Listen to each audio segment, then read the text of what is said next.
الحمد للہ وحدہ لا شریک لہ والصلاة والسلام علی من لا نبی بعد۔ السوال الثانی عشر، 12واں سوال۔ قد کان محمد بن عبد الوهاب النجدی یستحل دماء المسلمین واموالهم واعراضهم وکان ینسب الناس كلهم الى الشرك ويسب السلف، فكيف ترون ذلك؟ وهل تجوزون تکفیر السلف والمسلمین واہل القبلة ام کیف مشربهم؟ یہ 12واں سوال بڑا اہم ہے۔ اس پر بہت سارے حضرات آپ سے پوچھیں گے محمد بن عبد الوہاب نجدی کے بارے میں تمہارا کیا خیال ہے؟ ان نے سوال یہ لکھا ہے کہ محمد بن عبد الوہاب نجدی مسلمانوں کی مال، عزت اور خون کو حلال سمجھتا ہے۔ نمبر 2، تمام لوگوں کو مشرک کہتا ہے۔ سلف کو نازیبا کلمات کہتے ہیں۔ اس کے بارے میں تمہارا کیا خیال ہے؟ اور دوسری بات کہ سلف اور مسلمانوں کو کیا تم کافر سمجھتے ہو یا تم سب کو مسلمان کہتے ہو؟ اہل قبلہ کے بارے میں تمہارا کیا موقف ہے؟ کہ اہل قبلہ کافر ہو سکتے ہیں یا نہیں ہو سکتے؟ تو یہ سوال ایک ہے، لیکن اس سوال کے اندر 2 سوال ہیں۔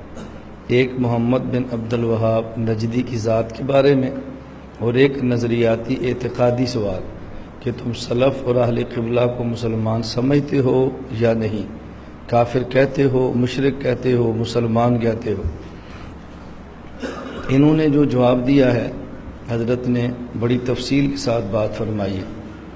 پہلی بات، محمد بن عبد الوہاب کے بارے میں فرمایا کہ صاحب الدر المختار نے خوارج کا تذکرہ کیا ہے، جو خود کو مسلمان کہتے تھے، اپنے علاوہ دوسروں کو کافر کہتے، مسلمانوں کو قتل کرتے، مسلمان کے خون کو حلال سمجھتے تھے۔ تو صاحب الدر مختار نے اسی کے تحت کہا کہ محمد بن عبد الوہاب بھی ایسا ہی شخص تھا۔ حضرت نے رائے المہند میں یہ دی ہے۔ الدر المختار کے حوالے سے آپ نے سنا ہوگا، اصل میں یہ 3 کتابیں ہیں۔ ایک کتاب ہے متن تنویر الابصار، آگے اس کی شرح ہے الدر المختار، اس پہ حاشیہ ہے رد المختار، جسے فتاوی شامیہ کہتے ہیں، فتاوی ابن عابدین بھی کہتے ہیں۔ تو حضرت نے یہاں پر اتنی بات ذکر فرمائی ہے، اور یہ فرمایا کہ محمد بن عبد الوہاب کا ہمارے ساتھ کوئی تعلق نہیں ہے، نہ سلسلہ تفسیر میں، نہ سلسلہ حدیث میں، نہ سلسلہ تصوف میں، تینوں میں ہمارے طریق پر نہیں تھا۔ لیکن یہ حضرت کی قدیم رائے ہے، جدید رائے یہ نہیں ہے۔ اس کے بعد حضرت کی رائے محمد بن عبد الوہاب کے بارے میں سے مختلف ہے۔ اس کا معنی یہ ہے کہ پہلے آپ ہندوستان میں تھے اور آپ نے احوال ان کے بارے میں سنے تھے، تو رائے اور تھی۔ جب مستقل مدینہ منورہ قیام فرمایا اور حالات کو آنکھوں سے دیکھا تو حضرت کی رائے بدل گئی، اور ایسا ہوتا رہتا ہے۔ بس اوقات ایک شخص کے بارے میں رائے اور ہوتی ہے، اور آدمی حالات دیکھتا ہے تو رائے بدل جاتی ہے۔ ایک حدیث کا ایک ہی راوی ہے، ایک اس کو ثقہ کہتا ہے، دوسرا اس کو کذاب کہتا ہے۔ تو جس کے سامنے احوال اچھے ہیں اس نے ثقہ کہہ دیا، جس کے سامنے احوال ٹھیک نہیں اس نے کذاب کہہ دیا۔ تو اس لیے محمد بن عبد الوہاب کے بارے میں پہلے رائے وہ تھی، اب یہ نہیں ہے۔ حضرت مولانا منظور احمد نعمانی رحمۃ اللہ علیہ نے یہ مستقل ایک کتابچہ لکھا ہے، شیخ محمد بن عبد الوہاب اور ہندوستان کے علماء حق۔ یہ دیکھیں، یہ مستقل آپ نے کتابچہ لکھا ہے، جس میں ثابت کیا ہے کہ شیخ محمد بن عبد الوہاب کے بارے میں غلط فہمیاں بہت زیادہ پھیلا دی گئی ہیں، ایسا بندہ وہ تھا نہیں، جو باتیں غلط مشہور کی گئی ہیں۔ حضرت نے اس میں مولانا سہارنپوری رحمۃ اللہ علیہ کے 2 خط لکھے ہیں۔ ایک ان میں خط ہندوستان کا ایک رسالہ مولانا ظفر علی خان نکالتے تھے زمیندار کے نام پر، اس میں حضرت کا خط ہے، اور بعد میں اس رسالے میں جتنے خطوط آتے رہے، اکابر کے خطوط کے نام سے کچھ خطوط چھپے ہیں، تو جو خط اس کے اندر تھے وہ بھی اکابر کے خطوط کے اندر ہیں۔ اس کے اندر حضرت کا یہ خط موجود ہے، جس سے معلوم ہوتا ہے کہ حضرت کی رائے بالکل بدل گئی ہے۔ مدینہ منورہ میں ایک عالم تھے شیخ عبداللہ، ان کے بارے میں فرماتے ہیں، کاظل قضات شیخ عبداللہ، جن کا مکان میرے مکان کے قریب ہی ہے، ان سے اکثر ملاقات ہوتی رہتی ہے اور دینی مسائل میں گفتگو بھی ہوتی ہے، بڑے عالم ہیں، مذہب اہل سنت والجماعت رکھتے ہیں، ظاہر حدیث پر جیسا کہ امام احمد بن حنبل رحمۃ اللہ علیہ کے طریق ہے عمل کرتے ہیں۔ شیخ الاسلام ابن تیمیہ اور شیخ الاسلام ابن قیم کی کتابوں کو زیادہ محبوب اور پیش نظر رکھتے ہیں۔ ہمارے علماء کے نزدیک بھی یہ دونوں بزرگ بڑے مرتبہ کے عالم ہیں، بدعات اور محدثات سے نہایت متنفر ہیں، توحید و رسالت کو اپنے ایمان کی جڑ قرار دے رکھا ہے۔ الغرض میں نے جہاں تک خیال کیا، اہل سنت کے عقائد سے ذرا بھی انحراف نہیں، اور اکثر اہل نجد قرآن شریف پڑھے ہوئے ہیں، کثرت سے حفاظ ہیں، صلاۃ باجماعت کی نہایت پابند ہیں۔ آج کل مدینہ منورہ میں سخت سردی کا زمانہ ہے، مگر اہل نجد صبح کی نماز میں پابندی کے ساتھ آئے ہیں۔ بہرحال اس قوم کی حالت دینی نہایت اطمینان بخش دیکھی ہے۔ اب یہ سارے وہ تھے جو شیخ محمد بن عبدالوہاب کے متبعین میں شمار ہوتے ہیں۔ حضرت کا ایک دوسرا خط ہے، وہ اس سے بھی زیادہ بہتر ہے۔ حضرت سہارنپوری رحمۃ اللہ علیہ مدینہ منورہ میں تھے۔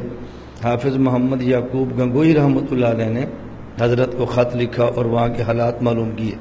حضرت نے جواب دیا، میرے خیال میں یہ حکومت اس زمانہ کے اعتبار سے نہایت دیندار واقع ہوئی ہے اور نیک نیتی کے ساتھ کام کر رہی ہے۔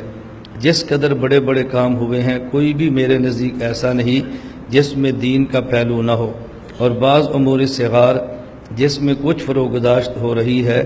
جہاں تک میں غور کرتا ہوں، اس کی وجہ یہ ہے کہ حکومت کے پاس لائق منتظم دیندار آدمی نہیں، اس وجہ سے بعض انتظامات میں کوتاہی ہو رہی ہے۔ اپنی ذات سے سلطان ابن سعود نہایت دیندار، حکیم، متحمل مزاج واقع ہوا ہے، مگر ایک آدمی جب تک اس کے ہاتھ پیر نہ ہو کیا کر سکتا ہے؟ امن کی حالت تو یہ ہے کہ ایک ایک دو دو اونٹ مکہ معظمہ اور مدینہ منورہ اور یمبو اور جدہ کے درمیان آ جا رہے ہیں، کسی کو کوئی شکایت پیدا نہیں ہوئی۔ یہ میں نے وضاحت اس لیے کی ہے کہ بسا اوقات المحنت میں حضرت کی رائے کو دے کر لوگ سمجھتے ہیں کہ علماء دیوبند کا محمد بن عبدالوہاب کے بارے میں نظریہ ٹھیک نہیں تھا۔ یہ حضرت کی اول رائے تھی، بعد میں آپ نے رائے تبدیل فرمائی اور مولانا منظور نعمانی رحمۃ اللہ علیہ نے اس رائے کو شائع کر دیا ہے۔ اس لیے ہمارے حضرات کی رائے شیخ محمد بن عبدالوہاب یا آل سعود یا حکومت سعودیہ کے بارے میں وہ نہیں ہے جو پھیلائی جا رہی ہے۔ وہ حضرات امام احمد بن حنبل نور اللہ مرقدہ کے مقلد ہیں، اور حکومتی سطح پہ علماء دیوبند کے ساتھ محبت اور تعلقات بہت اچھے ہیں۔ بعض نچلے لوگوں نے علماء دیوبند کے بارے میں بعض غلط باتیں پھیلائی ہیں، تو جس سے یہ تاثر دیا جا رہا ہے کہ وہ لوگ اس قسم کے نہیں، حالانکہ ان کے معاملات ہمارے ساتھ وہ نہیں جو لوگ مشہور کر رہے ہیں۔ دوسری بات کہ حضرت نے جواب دیا کہ مسلمانوں کے مال اور خون کو اور ان کی عزت کو حلال سمجھنا، اس کی بنیاد کیا ہے؟ نہ حق ہے یا حق ہے؟ اگر اس کی بنیاد نہ حق ہے اور اس نہ حق کی بنیاد کوئی تعویل ہے یا بغیر تعویل کے ہے، اگر بغیر تعویل کے ہو تو مسلمان کے خون کو حلال سمجھنا کفر ہے، اور اگر کسی بندے کے پاس کوئی تعویل ہو، اگرچہ وہ تعویل نامناسب، ہم کفر تو نہیں کہتے لیکن فسق کہتے ہیں۔ آپ اس کی چھوٹی سی مثال سمجھ لیں کہ حدیث پاک میں من ترک الصلاۃ متعمدا فقد کفر، کہ جس شخص نے جان بوجھ کے نماز کو چھوڑا اس نے کافروں والا کام کیا۔ اب ایک بندہ حدیث کا معنی یہ سمجھتا ہے کہ جس نے جان بوجھ کے نماز چھوڑا اس نے کفر کیا، حالانکہ اس کا معنی یہ نہیں کفر کیا، اس کا معنی اس نے کافروں والا کام کیا۔ کفر کرنا اور ہے اور کافروں والا کام کرنا اور ہے۔ اب شراب پینا کفر نہیں ہے، لیکن شراب پینا مسلمانوں کا کام بھی نہیں ہے۔ اب اگر کوئی بندہ شراب کے پیے، ہم اس کو یہ نہیں کہ تو کافر ہو گیا، ہم کہیں گے تو نے کافروں والا کام کیا ہے۔ جیسے حدیث پاک میں آیت المنافق ثلاث، منافق کی 3 نشانیاں ہیں کہ جب وہ بات کرے تو جھوٹ بولتا ہے، امانت رکھو تو خیانت کرتا ہے، اور وعدہ کرے تو خلاف ورزی کرتا ہے۔ اب اس کا یہ معنی کریں کہ جو جھوٹ بولے وہ منافق ہو گیا، وعدہ خلافی کی تو منافق ہو گیا۔ اللہ کے نبی صلی اللہ علیہ وسلم نے سمجھایا کہ مسلمان کی شان نہیں ہے کہ وہ جھوٹ بولے، مسلمان کی شان یہ نہیں کہ وعدہ خلافی کرے، مسلمان کی شان یہ نہیں کہ امانت میں خیانت کرے۔ تو امانت میں خیانت کرنے سے منافق نہیں ہوتا، ہاں البتہ منافقوں والا کام کر لیتا ہے۔ اب حدیث پاک میں ہے من ترک الصلاۃ متعمدا فقد کفر، جس نے جان بوجھ کے نماز چھوڑی کافروں والا کام کیا۔ اب کوئی آدمی اس کا معنی یہ سمجھتا ہے کہ نہیں، اس حدیث کا معنی کہ جس نے نماز چھوڑی فقط کفر، وہ کافر ہو گیا۔ ایک مسلمان تھا، نماز چھوڑی، اب اس کا موقع بھی ہے کہ اس نے کفر کیا، لہٰذا مرتد ہو گیا، اس کو اب قتل کرنا چاہیے، اور حکومت اقتدار ان کے ہاتھ میں ہے۔ اب ایسا اقتدار والا بے نماز کو قتل کرے، ہم اس کو کفر نہیں کہیں گے، فسق کہیں گے۔ کیوں؟ اس لیے کہ اس کی بنیاد ہے تو ناحق، لیکن اس ناحق بنیاد کی بھی ایک تعویل ہے، ہمارے یہاں وہ تعویل تو ٹھیک نہیں ہے، لیکن اس تعویل کی بنیاد پہ کافر نہیں کہہ سکتے۔ آپ اندازہ فرمائیں علماء دیوبند کا کتنا محتاط مسلک ہے، آدمی سوچ سکتا ہے کتنا محتاط مسلک ہے، آپ اندازہ فرمائیں۔ لا الہ الا اللہ، لا الہ الا اللہ، لا الہ الا اللہ، ما لنا رب سوا۔